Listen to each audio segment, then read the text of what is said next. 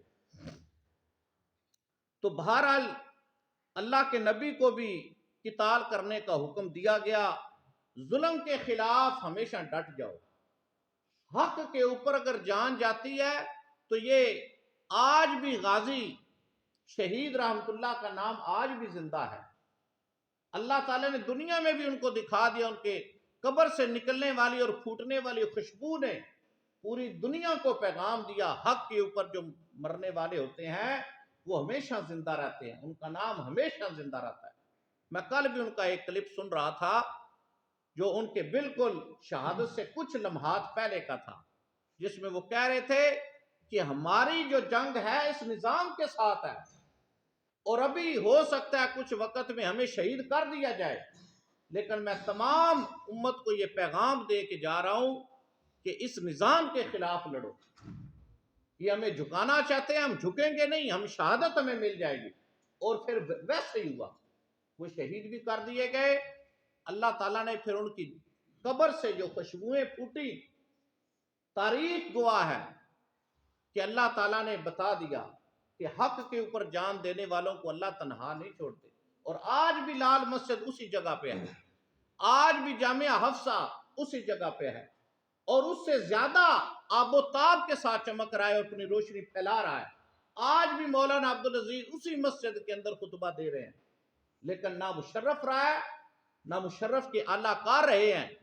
وہ دنیا سے عبرت کا نشان بن کے تباہ ہو جائیں گے، اور قربان جائیں لوگوں کے حوصلے۔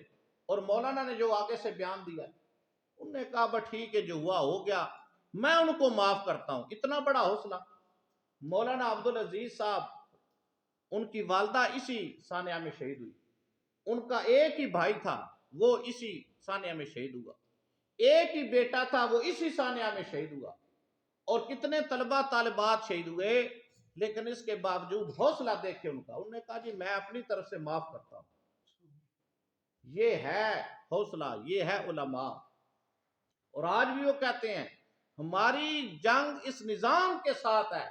آج بھی جو جرنیل اوپر مسلط کیے گئے ہیں اس ملک کے اوپر، آج بھی ہماری جنگ ان کے ساتھ ہے، یہ نظام بدلے۔ تو بہرحال ہمیں بھی چاہیے کہ ہر موقع پہ دیکھا کریں، یہ جان آنی جانی ہے، ایک دن یہ چلی جائے گی، اچھا ہے حق کے ساتھ جائے۔ اللہ تعالیٰ سے دعا ہے اللہ تعالیٰ ہمیں عمل کی توفیق نصیب کرے۔ الحمدللہ ولا قوت الا باللہ۔